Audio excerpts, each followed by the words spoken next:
I hear that Hasan talked to Piers Morgan, huh? Talked to Piers Morgan about Israel-Palestine. I'm gonna be honest, right?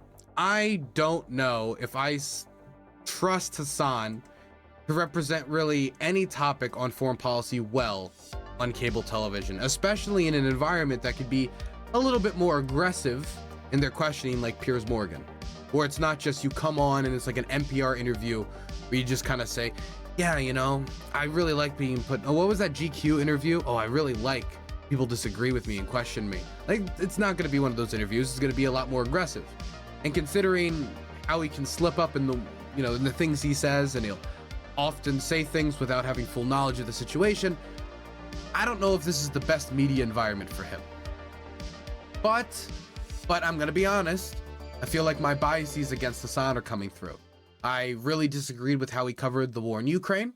And I know he's made some mistakes already in covering the war with Israel and Hamas. And I haven't talked about it much on the channel, but he was one of the people who jumped very quick to say for 100% certainty that it was Israel that bombed the hospital in Gaza and then 500 people died. And he really jumped the gun on that. Now, I, coming from a place of, you know, being in a country that has been struck by, you know, some sort of invading power, and there's been a lot of atrocities and war crimes and civilian casualties, I understand the emotions that can get involved, that can push people to jump to those types of conclusions very quickly. I would say that whether or not Israel actually bombed the hospital, whether it was a Palestinian Islamic Jihad rocket misfiring or Israel bombed the hospital, at the end of the day, all of the arguments that we could make around Israel being haphazard when it comes to civilian casualties, or them possibly being guilty of the crime of collective punishment in the Gaza Strip, or the conditions that have been set upon the Gaza Strip by the blockade and the unemployment rate, like all of these things don't magically become not true if Israel didn't bomb this hospital. And I fear, and this is what Burns I felt, is an immoral, morally corrupt, thank you very much, Archipelago. I appreciate that. And I fear it's going to be a little bit like the babies in incubators thing when it comes to Kuwait, where there was one person who went to the UN who shouldn't have been at the UN, making up a story about Saddam Hussein's forces in Kuwait taking babies out of incubators. And then, because that story was fake, all anybody remembers about Saddam Hussein's invasion of Kuwait when it comes to the atrocities that were committed is that the babies out of incubator story was fake. People don't know about the extrajudicial killings. And you can see it playing out in real time right now when it comes to the babies being beheaded. You see so many people saying, anytime somebody points out that Hasan killed civilians, murdered all those people at that rave festival on the border. I don't know if it was a festival, but that rave on the border, or all those people that were murdered in their homes. And when people bring that up, I'll see in the replies over and over, 40 beheaded babies, 40 beheaded babies, 40 beheaded babies. I don't want this hospital, no matter what ends up being the truth of who either bombed it with some sort of, I guess, like airburst munition, because I've seen the crater. It couldn't be from a traditional Israeli bomb that we've seen demolish all of these skyscrapers. I've been in a lot of bomb craters. I've been in bomb craters before dropped by aircraft, and let me just say, the ones that both Russia uses and Israel uses create gigantic craters, much larger than the one we saw in the car park. But no matter what ends up being the case, I don't want it to become a litmus test for people on whether or not Israel has engaged in a brutal bombing campaign or they haven't. And I don't want it to become a litmus test for people of whether Hamas uses civilians as human shields. Or Hamas has killed their own people. Rick_Montana has donated $69.69. Baby settlers. Thanks. I don't even thank you for the money, but yeah, no. The settler conversation was just so toxic. Anyway, I hope you guys understand my point. And that's why I really want streamers to get more responsible with how they report on breaking news. They need to get more responsible, because let me tell you something. Hasanabi is not a munitions expert. The fact that he fell for Armor 3 footage live on stream before is evidence of that. When he was trying to compare the JDAM sound with the sound of the bomb coming in, he has no fucking clue what any of this sounds like. He has zero idea what it sounds like. Trying to watch him be like, oh yeah, you know, that sounds, I think this was an American provided. And no, you don't know that. Hasan has never served in the military. Hasan is not a munitions expert. This applies to everyone, even to me to a certain extent. While I've had bombs go off near me, and I've seen artillery before and missiles coming in, and I've heard what it sounds like to have those types of things whistle over your head. A lot of this knowledge is not transferable because the type of weapons like the Qassam rockets that are being used in the Gaza Strip, those have never been used here. So the exact sound it makes or what it exactly looks like, I'm not going to have an exact frame of reference for that. A lot of the stuff that I've learned about here when it comes to like mines, for example, is not going to be super transferable in all situations when it comes to Gaza. And so even to me, but this is also to all streamers, just make sure that when somebody comes forward with some bold claims about a disputed airstrike or a disputed war crime, make sure that you're not listening to streamers as your first piece of information for munitions identification, and that if the streamer is trying to convince you about what a munition was or who really did it, that they have some reliable source to back it up, and not like Lord Bobo or Cat Turd or Jackson Hinkle or some other schmuck loser on Twitter, okay? Okay, I've gotten all my disclaimers out of the way. Let's start watching this Piers Morgan interview with Hasan. Hearts and minds traditionally played out through diplomacy and propaganda is being played out online. My next guest has almost 500 million views for his provocative commentary online, making him hugely influential. Hasan Piker streams live under the name Hassan Abi. His analysis of the Israel-Hamas war has taken a highly critical stance towards Israel and Western media, and he's been calling me out for my coverage. Because he only cares about Israeli citizens. He does not care about Palestinians as human beings. That's why it's apples to oranges. It's like one side is a human, the other side is a barbaric monster child. You know what? Moderate rhetoric as always from Hasan. Moderate, reasonable rhetoric as always. I never said that, obviously. He says that he'd like nothing more than to come on to Uncensored and call me a baboon in a suit to my face. Well, here I am, a baboon, and he can join me now. This is the problem with saying that online, man, is that now that he said it online, and now that he's been brought on the show, no matter how he acts here, it's not going to look good for him. Morally corrupt, right? bankrupt man. And this is why you shouldn't really engage in this type of rhetoric. I think generally, if you're not willing to back it up in person, is that now that, oh, domesticated mallard, thank you so much. 69. Is an immoral, thank you so much for the 5 gifted tier 1 subs. I appreciate it. Look at all that love. But if you're not willing to take that same rhetoric to Piers Morgan and be like, yeah, I don't think you see Palestinians as human beings. Yeah, you know what? You want to know what, Piers Morgan? I do think you're a baboon. I do think you're a propagandist for the Israelis. I do. If he's not willing to take that and then say it again to his face and back it up, then you shouldn't go on a show because you're going to be made a fool of. Because there was no way Piers Morgan wasn't going to take that clip, play it, and then be like, okay, so am I a baboon? Do I think Palestinian children are monsters? What about all these times where I said Palestinian children don't deserve to be murdered, Mr. Hasan Piker? And then he'll just play like the 9/11 clip like 20 times over, right? And then he's gotten slaughtered. Just, if you're not willing to back it up, don't say it. And if you aren't willing to back it up, but you did say it, then don't go on the show because it's going to be brought up. It's 100% going to be brought up.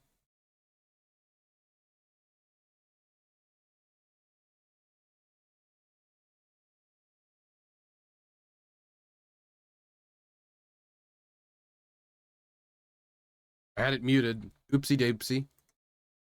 Try to do my very best to not do my British accent while I'm here. Well, I appreciate that. And listen, I appreciate you coming on. Explain to me why you consider me a stenographer for the Israeli government, given that in the last week, I think more than any other host in the world, I have given lengthy platforms to pro-Palestinian voices to articulate that side of the argument. No, I do have to commend you. You certainly have had more pro-Palestinian voices than the rest of the British media and certainly the rest of Western media in general. Now, as far as saying that you're a stenographer, I said that journalists are not supposed to be stenographers, and yet when it comes down to it, in most circumstances, in whatever conflict we may be in, there are stenographers for... See how quickly this shifted, right? And now Piers Morgan could really like hammer him on this if he wants to, but he only has like 25 minutes for the whatever section the TV channel gave him, Talk TV. Walk TV. I'm not familiar with the network. Whatever time the network gave him. But if he really wanted to, he could be like, you said that I don't think that like Palestinian children are human, that I think they're monsters. What do you mean? Now you're saying that my coverage has actually been pretty decent comparative to the rest of the Western press? That's a big shift, Mr. Hasan.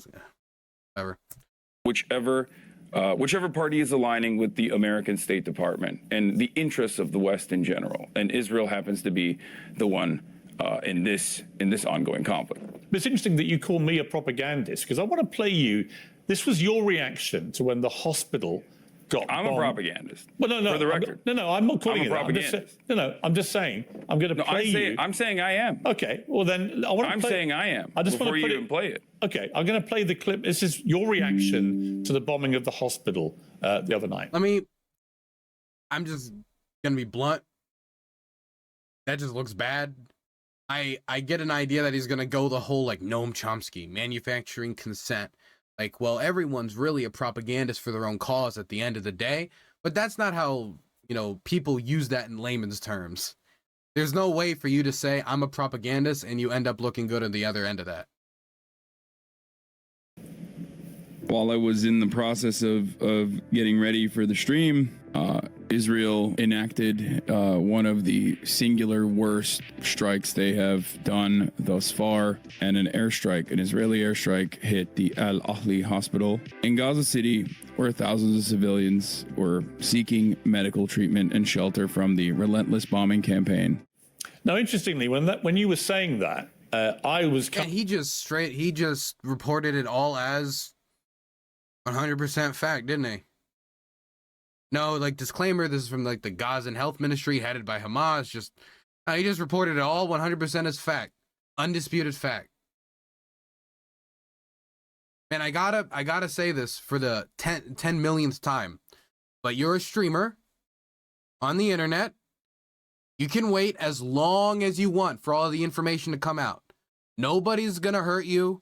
Nobody's going to put a gun to your head and say, you need to tell me exactly your thoughts on this police shooting that just hit the headlines right now. Nobody's going to do that for the police shooting. Nobody's going to do that for a bombing. Nobody's going to do that for any immediate breaking news story. If there's information that still needs to be shown in order for us to get a clear picture, or there's only one source coming out from it, only one source on said topic, and it's an extremely biased source, wait until other source reports on it.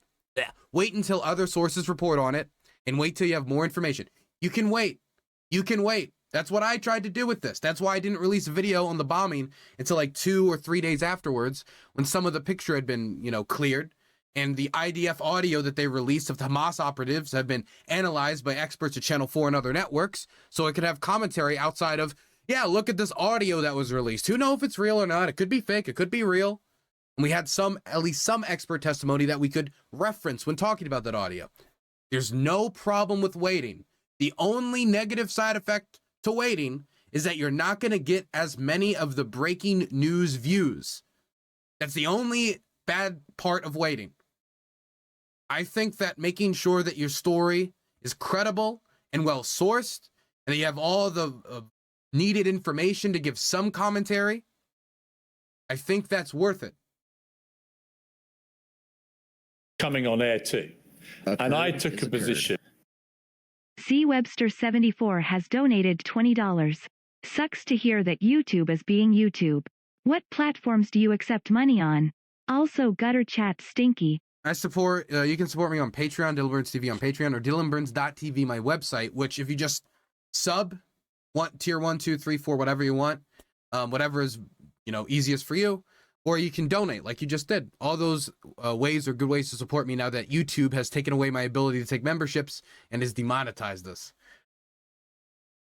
Based probably on 30 years of being a journalist, including running major newspapers, working at CNN and others, of waiting, of just saying, I think we should just wait and see what has actually happened here, get clarification, see who's actually to blame before we start passing judgment. You raced in to assume, as many people did, by the way, including the New York Times, BBC, mainstream media, and of course, most of the Arab world then followed, that this was clearly, indisputably, an Israeli airstrike on this hospital. And yet all the evidence now suggests very strongly that it wasn't. That in fact this was a rocket that misfired coming from a terrorist group inside Gaza. So my question for you is this: Why would you go that far, why Piers. would you be so certain in what you said before you knew? Dylan, didn't AP and BBC report it as fact initially that it was Israel, hence why he said the same? I don't know if Reuters and BBC reported it as fact. I would imagine, if I go back, I'd have to go back and check. But usually what it is, when people think they're reporting it as fact, is they'll put like, report, this has happened at this location. So report, Israel strikes hospital, 500 dead. And then you'll read it and they'll say the Gaza Health Ministry says. And that isn't technically saying that we know for sure that this happened and we've confirmed it with people on the ground. It's basically them just repeating what the Gaza Health Ministry said, but a lot of people don't have the media literacy to break that down. I don't know if that's true in BBC's case or Reuters' case. I wasn't checking their coverage during the breaking hours of this. I was just waiting for more information to come out. I wasn't racing to make a statement. But that's usually what it is. And a lot of people with media literacy don't know how to deal with that. And so I think that media companies need to be more careful in operating around the fact that a lot of people, especially in the United States, but also around the world, don't have good media literacy. Just look at Twitter for 5 seconds and scroll and you'll see that.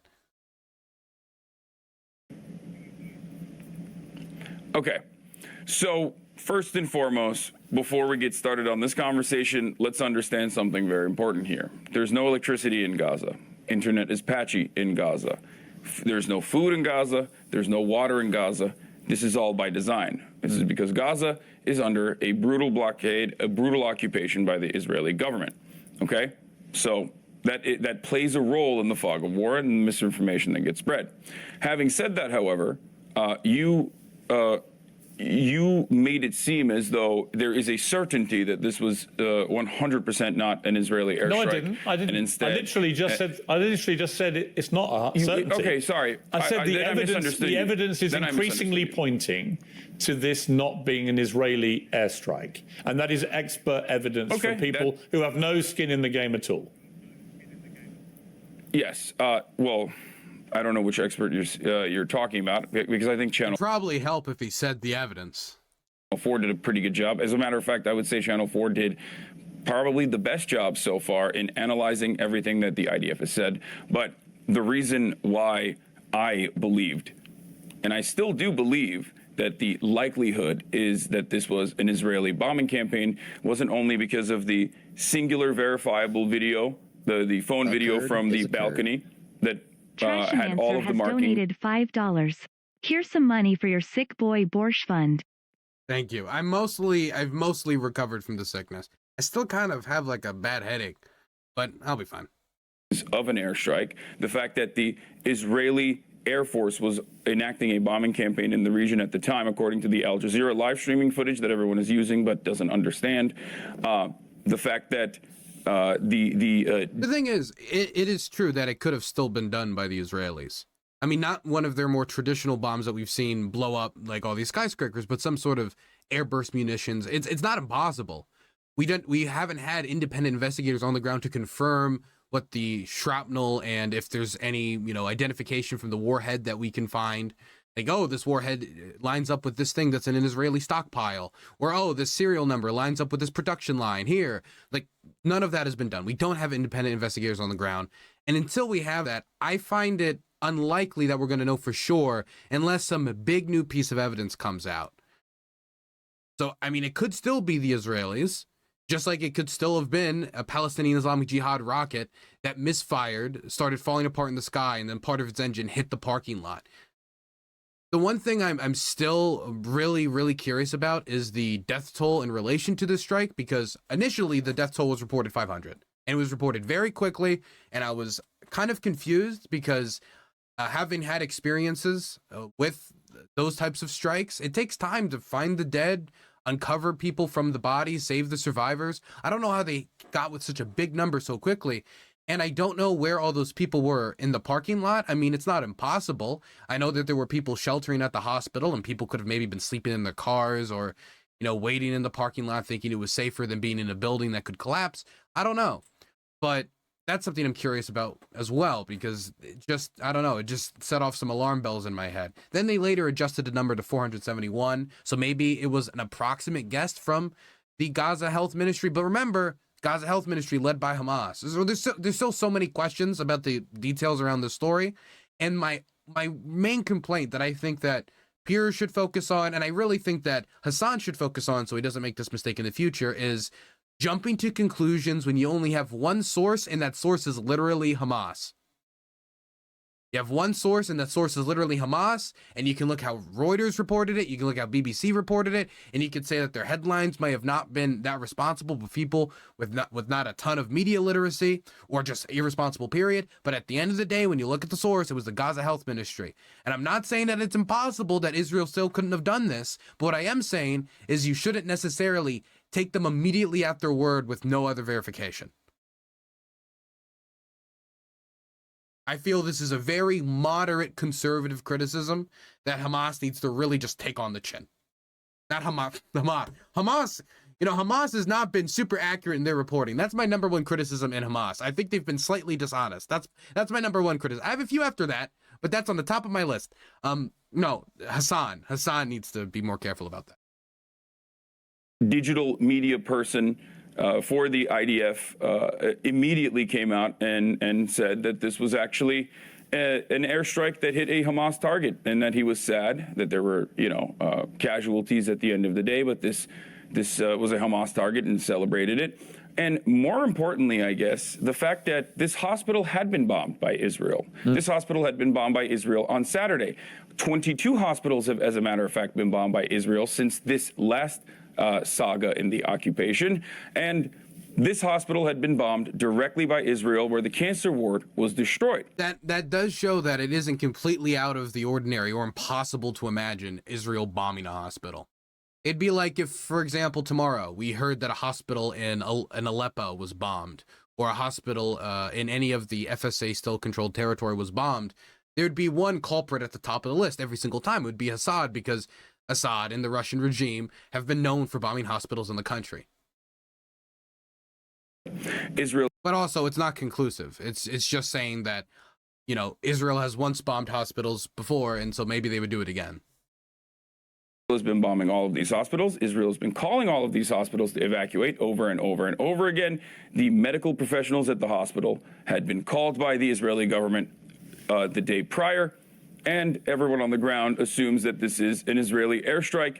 They are the ones who experienced the situation. Listen, so when you have but the truth is, can I just finish this? If you watch the BBC account of all this last night, by their Verify unit, which was specifically set up by the BBC to be completely dispassionate in these investigations, and they reached a pretty clear conclusion based on circumstantial evidence, I'll make that clear, that this would not have been an Israeli airstrike, including, for example, the size of the crater, which bears no relation to the size of craters normally left by Israeli. So, look, my point is, neither of us know for sure. But you took to your airwaves immediately because actually you're... Damn, Piers Morgan's getting to, the core of the criticism of Hasan here. If he wants to hold him down here, he can... there's nowhere for Hasan to go outside of pivoting. Unless he wants to just be the next time I won't do that in the future. I think that would be the easiest thing Hasan should do here is look, there's been so many crimes done against the Palestinian people. I was just worried that another one, it wasn't going to get the attention of the Western press, just like the Western press has ignored all these other crimes against the Palestinian people. And so I was quick to jump to a conclusion when we didn't have all the facts. But also, let's be clear that Israel hasn't been cleared of all doubt, hasn't been completely cleared of possibly bombing the hospital. That would be the smartest path for Hasan to go here. Even say unconscious. Outside of, the other option is pivoting, but he shouldn't do that. That would just look cowardly. Bias. Your admitted propagandist bias on your part was that you wanted that to be an Israeli airstrike. It suited your narrative. And I would say that in itself, in its way, wanted it to be as being a stenographer. Well, you accuse me of being a stenographer. I try and be fair and get to the truth. In your case, I don't think you try to do that. I think you appeal to your audience, appeal to your base, and you don't really care whether the facts are there or not. This is entirely unfair, because you just said circumstantial evidence favors that this was not an Israeli airstrike. Yeah. I gave you all of the circumstantial evidence that it does favor that this is an Israeli airstrike. The reason why, however, circumstantial evidence is not enough. And the one thing that I will concede to, because when more information did come out, and no, I do not mean when Israel said that they did not bomb this hospital and it was actually Hamas, and then they turned around and went, never mind, it's not Hamas, it's actually Islamic Jihad. And then they said, we have more evidence coming out in a couple hours. And then the evidence came out, and it turns out it sounded like the phone conversations that they were able to intercept, supposedly, sounded like, by experts at the very least, to be completely false and completely made up. Yeah, but Hasan, I don't think, in all honesty, I don't think, even as you're saying all this, I think you're a smart guy. Piers, let me finish. I think you've looked at all of this, and I think in your heart, you know this was probably not an Israeli airstrike. And I'm just curious. Okay, one second. I'm getting a comment in chat I wanted to respond to. This is distraction. We must debate based on the nature of Israel. This is Zionist deflection from Blazing 9 and Gutter Chat. Okay, just one more reason why I should never look at Gutter Chat. But let me just quickly say, this specific war crime, whether who exactly did it, and whether it was reported on honestly, everybody reported on it responsibly, is not the most important thing around the entirety of this war. But being a Twitch streamer, being a streamer that covers war and conflict quite a lot, I would say probably more in depth than anyone else on the platform. I don't know if I can make that claim. I'm pretty confident I can make that claim. I would like to see the reporting around war and conflict be as responsible as possible, definitely considering the size of the platform that Hasan has. So in the future, when he reports on a conflict, I don't want him to just, be scrolling on Twitter, see a breaking news headline, immediately be like, whoa, my God, whoa, dog, whoa. And then that's, boom. That's what 30 to 40 to 50,000 live viewers saw. Good chance that's what's going to be uploaded in a YouTube video that another 300,000 people are going to watch, or the VOD watchers are going to watch, and then they're going to walk away with an impression that could have just been broken to them simply by an imperfect algorithm on Twitter and by a breaking news story where all the facts were not yet presented. And so my problem isn't necessarily that this is the most important story around this. This is a small microcosm of the war and a microcosm of reporting on the war.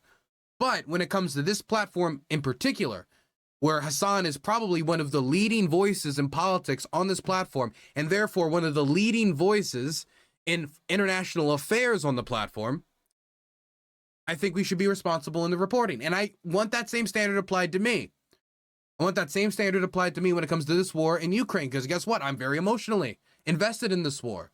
I very much want Ukrainians to have a good, peaceful future, and I don't want them to be war crimed. And so when I see something that is evidence of them being war crimed, I have biases in my head which are going to make me think, this is the Russians. This is I've seen this like 99 other times, and this is the 100th time. It's almost certainly Russian. And those biases and those thoughts are going to be in my head. And if I jump to any conclusion before all the evidence is gathered, and I say something with I say something with absolute certainty that there is not absolute certainty of, I want to be checked too. And this should be the standard that everyone on the platform should be held to.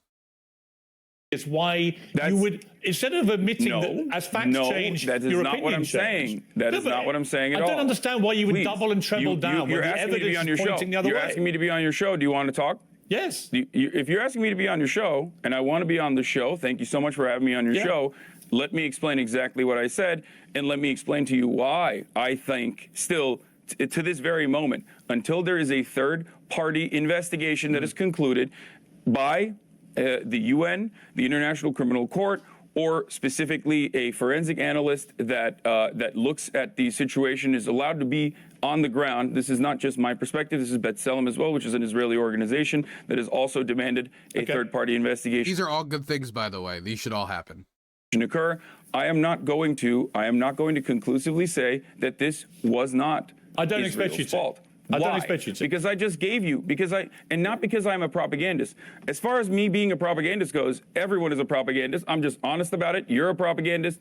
We have our biases. I'm curious who you think I'm a propagandist. Man, that might work really well in like the alternative media, like Twitch scene. Like, well, at the end of the day, everyone's a propagandist. When I called you a propagandist, it just doesn't play well with general audiences, man.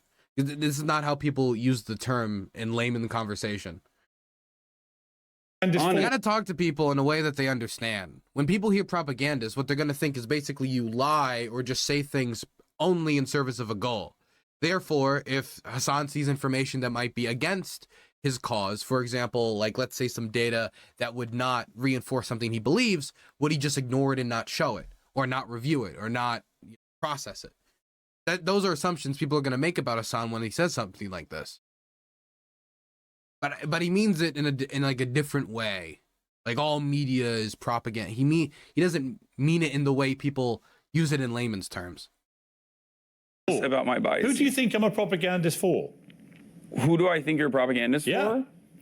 Whichever every media person is doing propaganda. But who for? I've got to be doing it for somebody. You think it's a bad word? I don't. That's just the difference. This is a semantics I think it's actually quite a serious charge. Hasan, I think it's a serious charge to level, not as a podcaster, but as a journalist who's broadcasting around the world, who has a reputation, I believe, for being fair and impartial, actually, on these issues. It's quite a charge to just say, I'm a stenographer for the Israeli government, or I'm a propagandist. I don't think there's any evidence. This is what I said earlier, man. If he wasn't willing to back it up, when he got that invite to be on the show and he realized he said these things about him, maybe he didn't realize that he said these things, maybe he forgot, he should have been ready with a response. Like, yeah, here's an example of you just repeating what the Israeli government said, word for word, with no review.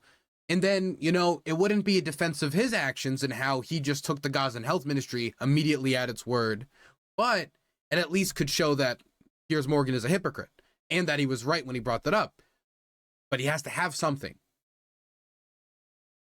So I'm either of those things. I'm curious who you think I'm doing. While the we're having this conversation, 3,000 Piers. While we're having this back and forth, 3,840 Palestinians have been ruthlessly slaughtered in the last incursion into Gaza. I feel like this is an incredibly selfish, self-centered conversation to have. You asked me to be on here. You wanted to hear my perspective. I mean, I'm gonna be blunt. I don't think he can really. I think he said it, and he can't back it up. And so he's moving the conversation back to the topic we should be talking about, admittedly. But the reason he's also doing that is because he can't back it up. It's a pivot. Like I said earlier, he had two options. Either be like, yeah, I was wrong. And this would be another example of him just either having to either back up what he said or say, okay, I was wrong. And so instead of doing it again, he just pivots. And look, this other topic is more important. Yeah, but if you can't back something up, don't say it in the first place. You know, like if Hasan said, like if I said something like really like about Hasan, like, oh, Hasan is a tanky Marxist, Leninist, Maoist, Pol Potist, like terror sympathizer or something, and then I was invited on the Hasanabi talk show and I went on, I can't be that surprised when he asks, like, hey, remember when you said I support Pol Pot? What was all that about? And if I don't have anything to back it up, I'm not going to look impressive, to say the least. I'm willing to give it to you. I don't want to talk about I don't want to talk about Noam Chomsky style manufacturing consent conversations about how the media is operating at the behest of capital. You were the guy. Listen, you were the guy that called me. There are dead people. Listen, Hasan, I only asked you because you're the guy that called me a propagandist and called me a baboon in a suit. I was curious as to why. You don't want to say who I'm doing the propaganda for. We'll move on. I agree with you. There's a bigger picture here. Let's move on. Let's take a short break. Hasan, let's take a short break. I want to come back. I want to talk to you about what happened on October the 7th. Get your reaction to that. God, man. Okay, so that was the first half. In my opinion, I mean, he didn't do the worst, but he didn't do great. He did have to rely a little bit on pivoting. I mean, I feel like the first half here, Piers Morgan did well enough to make Hasan not look too good. But we have another half, and hopefully in this next half, they'll concentrate more on the substance of Palestinian occupation. And since I think there's a lot of substance there, a lot of good arguments to be made about creating the conditions that led to this cooking pot, this pressure cooker which created Hamas, talk about this, the kicking down of the can of this conflict down the road that Netanyahu's government has done, wanting to keep the conflict in perpetuity, and that has helped create what we're dealing with today. These are good substantive arguments he can make. And so maybe in the later half, and that's the most important half in my opinion, it's a lot less important that Hasan look good when it comes to his own credibility and reporting, and a lot more important that the Palestinian people's desire for freedom looks good. Welcome back. Hasan Piker is still with me. Hasan, I want to just play you a clip of something that you said about the October 7th terror attacks, and in particular, the attack at the music festival, which killed 260 people. Look at this guy. You know what shouldn't happen? Killing 260 people at a music festival. No, you're right, man. That just happened on its own because, like, bad guys wanted to do bad things. You're right. Dude, if they subjugated you to a open-air prison your whole life, you're going to break out eventually when you realize that there's no other way to get out of it. I mean, it sounds to me there, Hasan, that you are in some way saying they had it coming. Were you? No, I wouldn't say that they had it. You know, he said it in the worst way possible, but I generally agree with the idea that, look, if you create a pressure cooker of extremism and poverty and an extremely high unemployment rate and blockade it, and you intend to keep that the situation basically forever, and that was the Netanyahu government policy. It's part of the reason why his people despise him now. You cannot be surprised after creating a pressure cooker for extremism that extremism is the result. You cannot be that surprised. And I'm not justifying what Hamas did. I'm just explaining how Hamas became Hamas and gathered into what it is, and how Israel contributed to that. There's a difference between justifying their actions and describing how Hamas got created, why Hamas exists, and why people look to Hamas when they don't have any hope. Coming. I think that Michael Brooks used to say, analysis is not justification. And while obviously civilian casualties and horrific barbaric acts that were committed on October 7 are completely unacceptable, the important thing to make sure that it never happens again is to analyze what are the conditions as to how it happened to begin with. And I think Ehud Barak is going to be on in a little bit as well, or maybe he's on before me. Yeah. And I'm almost certain that while he has held the keys to the conversation and held the levers of the power in this conversation in many key and critical points, I would go so far as to say that he is among many others who also recognize that the Bibi Netanyahu administration is responsible. This is not just my assessment. This is 85% of the Israeli population's assessment at the time. This is years and years and years of refusing to negotiate with the Palestinian Authority. Don't take my word for it. Take Bibi Netanyahu's personal word for it. I would agree again. In a closed-door conversation with Likud members, he said that if you want to thwart any kind of Palestinian nation state, you must do everything you can to only negotiate with Hamas. We control how high the fire goes. He has given cash to Hamas by way of Qatar. There is no bigger fan of Hamas than Bibi Netanyahu, which I hope one day you can maybe interview, and then you'll ask him to. No, I actually did interview him a few months ago, and I did actually spell out to him that there have been a lot more Palestinian deaths this year so far, up to the point of the interview, than Israelis, and what he intended to do about it. He said then he didn't believe in collective responsibility, which is now this hot phrase in this whole crisis about whether you would hold all people in Gaza responsible for Hamas. Interesting to see if when they. Can I ask you a question? Let me just finish my point. If they do then launch a ground invasion, it'd be interesting to see if they keep to that word. You know, I'm not a completely ignored Hasan's question. A defender of what Bibi Netanyahu has been doing in Israel. In the last year, his attack on the credibility and integrity of the Supreme Court, I think, has been a disgrace.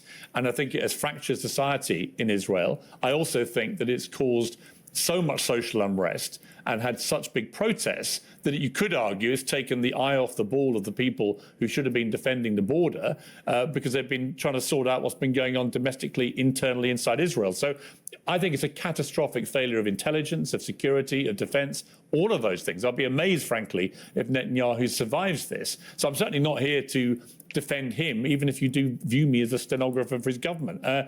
My question for you, I think, is this. Is that I've had a lot of problems trying to get people on the pro-Palestinian side to separate two things. That you can say, as I believe and you believe, that the Palestinians have been maltreated for decades.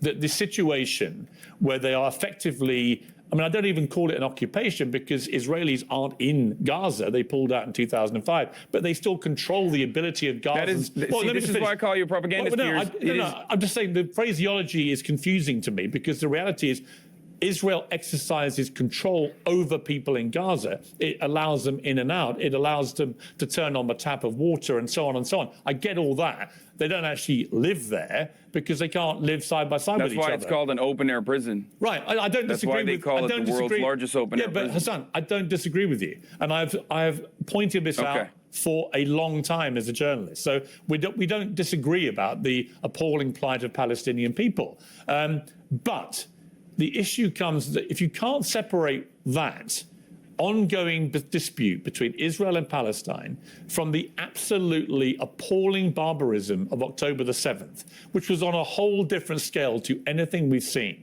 where 1,400 people, Holocaust survivors, babies in their cribs, young women taken, tortured, abused, shot, beheaded, it was reported, and so on. If we can't look at that collectively, and with a general humanity and agreement that is an absolute atrocity, then there's something wrong with this. And I find that the tribalism on both sides is now so toxic and so frenzied that you get people who literally can't. We've had a bunch of actors, right, signing this statement saying they want a ceasefire in Gaza and calling Israel war criminals and so on. But they don't say a word about the Hamas attacks that precipitated this. And I find that really hard, right? Really hard to accept. But do you agree with them? If they had said, for example, that October 7 attacks were brutal and massacres occurred, and then they said everything else, that Israel is committing war crimes, would you agree with them? Okay, here's what I would honestly say about that. Is Israel not allowed to defend itself from the worst terror attack we've seen since 9/11? Is it not allowed to defend itself after 1,400 people in Israel are butchered in that way? And the question then, if you assume that they are able to defend themselves, as any free democratic country, that is the Israeli State Department line, that is the IDF's line, that is the line that everyone let me ask you this. It then becomes a question of how can they defend themselves? If their mission now is to get rid of Hamas, a terror organization that's committed one of the worst acts of terror ever seen, if that is their stated aim, then what they are doing is consistent with that, isn't it? No.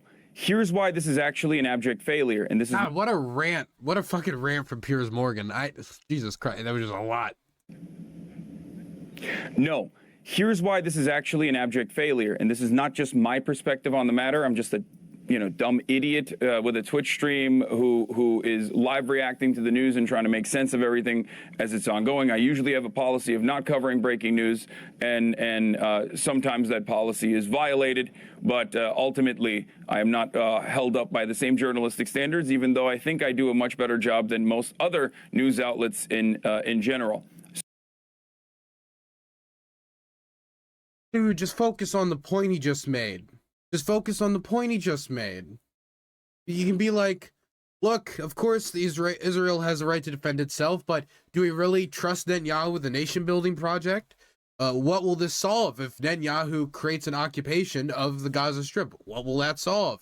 Is there a plan for rebuilding? Do we forget what Barbara Lee said in 2001 before we invaded Afghanistan as the lone vote against the invasion about what our plan was after we invaded?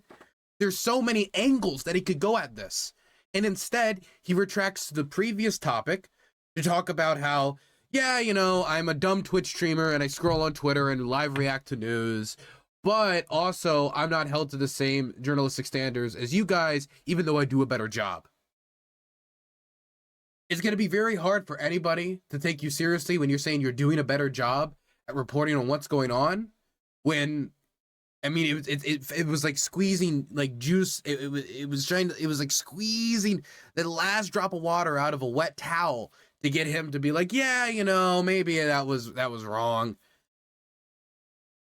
And he's done this type of stuff before, like with the Arma 3 footage. At least that was like a quick, like, okay, I'm a fool. Okay, yada yada.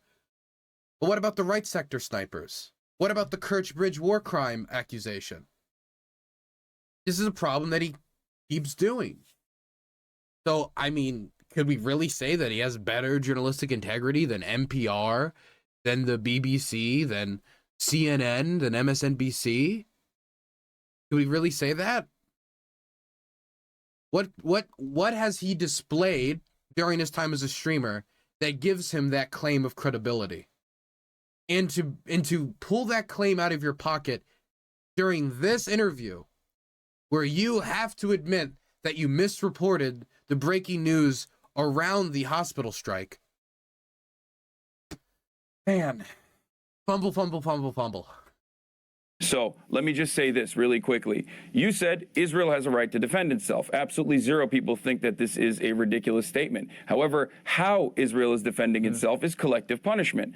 Now, collective punishment in the form of depriving 2.2 million people of electricity, collective punishment in the form of depriving them of water, of food, collective punishment of in the form of 51 people dying in the West Bank, where, you know, there is no Hamas in the West Bank, and yet 51 people have died. The West Bank stuff is a very strong point to hold on.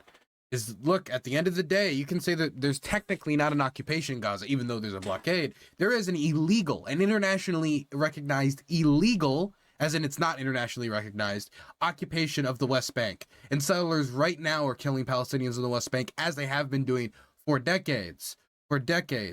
And up to your point, Piers, about all these activists not talking about the people who were killed on October 7th, where has all the mainstream news coverage of that radical far-right settler violence that's going on in the West Bank?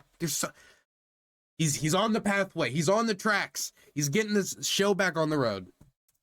Because in the West Bank, settlers that are occupying Palestinian territory in violation of the international law, settlers who are doing an act of colonial terrorism, and this is not my statement on it, this is international law, that are doing horrifying things by simply just existing there and maintaining the presence with an occupying force in the form of IDF, who is ritualistically humiliating Palestinians in a structure that B'Tselem, an Israeli organization, calls the permit regime, where every waking moment of Palestinians' lives in the West Bank are absolute hell, where they have no legal recourse. 51 Palestinians have died, and that was before the Ramallah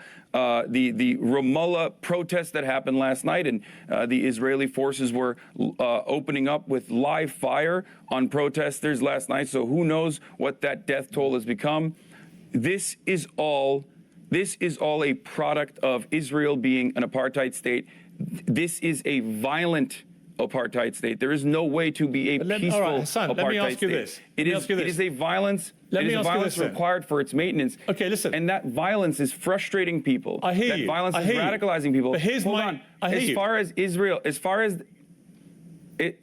what Benjamin Netanyahu has done, as far as the war government, what they have done, Piers, going into Gaza and bombing Gaza and killing 3,480 Palestinians so far in Gaza, 1,000 plus children out of all of those casualties, 22 hospitals being bombed, a bakery, the only remaining intact bakery, being bombed yesterday. These are horrifying crimes that you would openly say are horrifying and unjustifiable when Russia does it, but when Israel does it, Israel has a right to defend itself. This is identical to the same talking points that I've heard from every Israeli administration official. It's the same talking points that I've heard from American politicians championing the exact same talking points. It's the same thing that I've heard from everyone else in the media. You might have been against the Iraq war, and you use that, but you're using that for evil, in my opinion, at this point. If you are not sitting here and condemning those acts of war crimes, those acts of violence, those acts of collective punishment. Well, I would say to that I think the death of any child in this conflict is horrific, absolutely horrific. But the question comes down to me that after an act of terror, as we saw on October the 7th, Israel should be able to defend itself and should be able to go after the people that perpetrated that, who live amongst civilians in Gaza deliberately. And the question for me becomes down to what is proportionate. I don't know the answers then. I'll be honest. Hasan's doing okay now. I don't know all the facts behind all the numbers he's putting out there. Dylan Simp has donated $15. It took you getting demonetized for me to finally check out your site and sign up. Take my money and stay grinding king less than 3. Thank you. Thank you for the sign up. And that's the way you can support the channel, through the demonetization. It's on the website. YouTube doesn't take a dime. Twitch doesn't take a dime. I think he might be a little off about the hospital numbers. He said 22 hospitals. I don't even think there's that many hospitals in the Gaza Strip. I think he might mean like hospitals or like health care facilities or stabilization points in total. But outside of that, and I have to go and check that on my own anyway, he's doing much better now. He's doing much better now. I think he's finally grabbed the bull by the horns and he started to guide it. He's got us back on the track. He's starting to guide it. He's going to wrap it up decently, hopefully. To be honest with you, I don't know what that answer is. I do know the answer to that. Last night I had Dr. Ofer Kassif, an Israeli Knesset member who was expelled, suspended for 45 days for saying what I believe is the truth. Championing the exact same position of the Haaretz's editorial board. There are a lot of thoughtful people, a lot of formative Holocaust scholars, a lot of historians that all agree on the same point.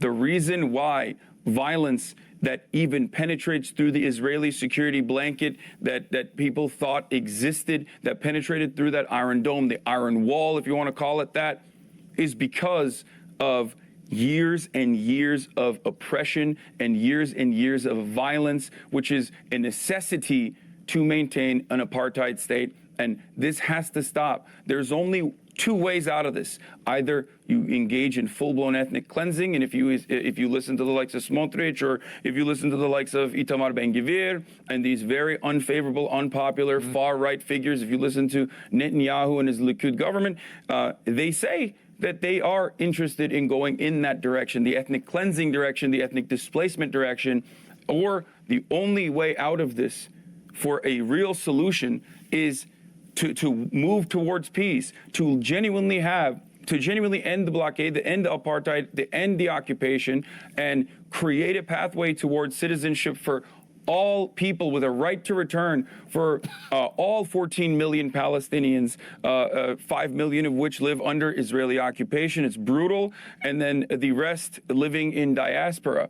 These are not unreasonable requests. Okay, these are requests that understand the... Yeah, but the question anyone would have to this, though, is I don't disagree with the vast majority of what Hasan is saying here, that these are all diseases that have caused... these are all problems that have built up to the extremism that we have in the Gaza Strip today. But it's going to be an unsatisfying answer for the vast majority of people not to also say along with that, the people who engaged in terrorism in southern Israel should be brought to justice, or some lines of that, some line along that at the very least, right? If you're trying to appeal to Piers Morgan's audience, I think you should make that clear. But I do agree with broadly what he's saying here. Dignity and the humanity of one side, and does not simply treat them as their colonial subjects. Hasan, and it's the only way to create permanent security and prosperity in the region. If it was a simple... Imagine shitting on Hasan for having the balls to loudly defend Palestinians. Is this like me, or is this against somebody in chat? I see chat is... I'm not even looking that much at gutter chat today. I'm just... The only comments I'm reading for sure are the site chat comments. But I don't think I'm... no, not you. Okay, got you. Okay, just keep arguing in chat then. As that, I'm sure that would have happened already. I would say this. I agree with a lot of what you've just said. Not all of it, a lot of it. I don't think you can ever achieve peace now with Hamas. If someone keeps bullying you for years and then you beat their ass, are you wrong? I don't even...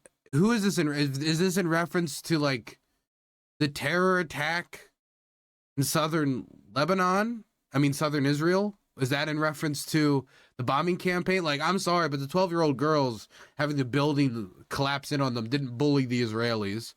And the grandma making her children like some hummus didn't bully the Palestinians. I don't even know what you're saying that in reference to. Controlling Gaza. I don't think you can achieve peace with Netanyahu in charge of Israel, actually, after this. I don't think his own people will want him to be in charge of Israel down below when they examine exactly how this happened. But we will see. But Hasan, I've got to leave it there. Look, it's good to talk to you. You know, you're an important, influential voice to a lot of people. And I think we have a lot of common ground And there are some things that we disagree about, but I suspect it's not as much as you think. You know, I do think that the core problem here has got to get resolved in a way that's been completely ignored for decades. And until it gets resolved, until the plight of the Palestinian people is resolved, until all these young people in Palestine feel there's some sense of hope and they can get out of what effectively is, as you say, a prison camp, then nothing is going to change. I don't think it justifies Well, in any. let me just say, I've got to finish it, but I don't think it justifies in any way what happened on October the 7th. But I do agree with you that until that core problem gets resolved, there will never be peace. Hasan, I appreciate you joining me. Thank you very much. You know, Hasan didn't do as bad in the second half. First half, I mean, he got clobbered. I mean, he wasn't like literally dragged by a truck through the neighborhood, but he got clobbered, right? He was on the ropes. But on the second half, he did much better. It got more productive. I feel that more information was put out there that would be useful for people who didn't know that beforehand when they talk about what's, like, for example, the settler violence in the West Bank. You know, poor first half performance, decent second half performance. I don't know what to give this, like a C-, maybe a C+ if I'm being generous. Either way, I mean, I've seen Hasan worse. Decent enough job, I guess. I don't know what else to say. But again, it would have been so much easier for Hasan to do well here if he was just more responsible with how he reported on breaking news. And that's going to be my main critique here. It would be like an instant upgrade to like a B+, okay? Instant upgrade.